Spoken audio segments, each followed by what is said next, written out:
Thunder speaks before the rain because the sky has a memory, and that memory does not arrive all at once. Long before the first drop touches the earth, something begins to stir above the clouds. The air thickens, the light changes, and the world holds its breath in a way even children can feel without knowing why. In villages, in cities, on open plains and crowded streets, people pause ever so slightly when the first rumble rolls across the sky. It is not just a sound, but a signal. It is not just noise, but a message. In the oldest stories, thunder was never random. It was a voice, a warning, a drumbeat from the sky to the earth. In parts of West Africa, elders would say that thunder belongs to the gods who guard the balance between worlds. They believed that when the sky spoke, it was reminding humans to listen, not just to the storm, but to themselves. Before rain comes, the sky must prepare. Clouds gather like thoughts, forming in a restless mind. They rise, collide, build, and darken. Inside them, invisible battles unfold. Tiny particles of ice and water crush into each other, trading energy, building tension, creating charge. The cloud becomes a place of conflict, of pressure, of potential. And when that tension becomes too great, it breaks. Lightning is the flash of that breaking point, a sudden release, a line of energy carving a path through the sky faster than the eye can truly follow. And thunder is what follows, the echo of that release, the sky reacting to its own power. But the rain is slower, rain is patient, rain is what happens after the storm has spoken its truth. It falls not with the violence of lightning, but with the quiet persistence of something inevitable. And so thunder always comes first, because the world must hear before it can feel. Imagine a child sitting by a window, watching the sky turn from blue to grey. The wind begins to move the trees, bending them slightly as if they are bowing to something unseen. The first rumble comes, distant, almost gentle. The child looks up. Something is happening, something important. Another rumble follows, louder now, closer. The sky is no longer calm. It is alive. It is speaking. And even without understanding the science, the child understands the sequence. First the sound, then the storm. Across cultures, this pattern has shaped how humans understand the world. In Norse mythology, thunder was the sound of Thor striking his hammer across the sky. In Yoruba tradition, thunder belonged to Shango, a powerful force of justice and fire. In both stories, thunder is not an accident. It is intention. It is the declaration that something powerful has just happened. And then comes the rain, soft at first, almost hesitant, as if the sky is calming itself after speaking too loudly. The drops fall one by one, tapping on rooftops, leaves, and skin. What was once tension becomes release. What was once noise becomes rhythm. But why does the order matter so much? Why does thunder always come before the rain reaches us? Because light travels faster than sound. Because lightning happens instantly, while thunder takes time to arrive. Because rain must gather, must form, must fall through layers of air before it reaches the ground. The universe itself is structured in such a way that we hear before we feel. And there is something almost poetic about that. We are warned before we are touched. We are told before we are changed. We are given a moment, however brief, to prepare. In storytelling, this is everything. The pause before the turning point, the tension before the release, the signal before the consequence. Think about it. Every powerful story follows the same pattern. Something builds, something breaks, something follows.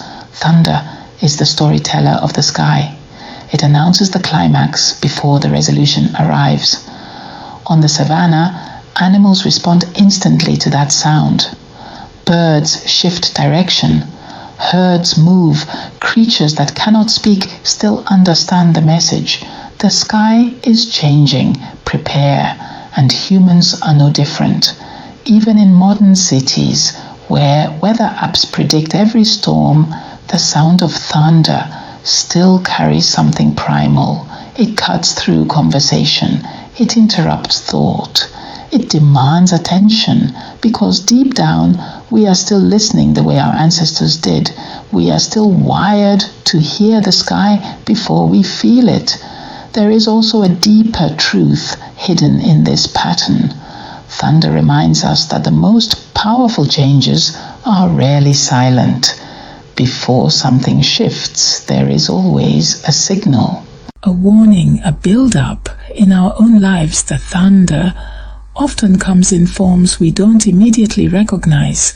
A feeling of unease, a conversation that lingers longer than it should, a moment that doesn't quite fit. These are the rumbles before the rain. And like storms, we often ignore them. We wait until the rain arrives, until the change is unavoidable, before we react, but the sky never hides its signals. It always speaks first. In tropical regions, storms can feel almost theatrical. The sky darkens rapidly. Thunder rolls in waves, echoing across the land. Lightning splits the clouds again and again, each flash followed by another rumble, and still the rain holds back, as if waiting for the right moment. Then suddenly, it begins. Not gently, but all at once. Sheets of water pouring down, transforming dust into mud, silence into sound. And in that moment, everything makes sense. The thunder was not random, it was the introduction. In deserts where rain is rare, thunder carries even more weight. It is a promise, a sign of something precious approaching. People listen more closely, they watch the horizon, they hope, because when the rain finally comes, it changes everything. It brings life, it cools the earth, it fills rivers and nourishes crops. And yet it never arrives without being announced. There is a lesson here hidden in plain sight. Power does not appear out of nowhere. It builds, it signals, it reveals itself before it transforms the world. Thunder is proof of that. Even scientifically, the process is astonishing. A bolt of lightning heats the air around it to temperatures hotter than the surface of the sun. That rapid heating causes the air to expand explosively, and that expansion creates the shockwave we hear as thunder. So when we hear thunder, we are hearing the aftermath of something immense. We are hearing the echo of energy released in an instant. And yet, the rain that follows is gentle by comparison. It is as if the sky must shout before it can whisper. In forests, thunder rolls through the trees, echoing and stretching, turning a single sound into something vast and layered. The rain that follows drips from leaves, soft and steady, a completely different kind of presence, two parts of the same storm, two voices of the same sky. One loud, one quiet, one warning, one arrival, and always in that order. If thunder came after the rain, the world would feel different. The surprise would replace the anticipation. The warning would come too late, but nature rarely works that way. It gives signals, it gives patterns, it gives us chances to understand. The problem is not that the sky is silent. The problem is that we often forget how to listen. Thunder is not just a sound, it is a reminder that everything powerful begins with a signal, a reminder that change announces itself before it arrives, a reminder that the world is constantly speaking if we choose to hear it. So the next time thunder rolls across the sky, pause for a moment.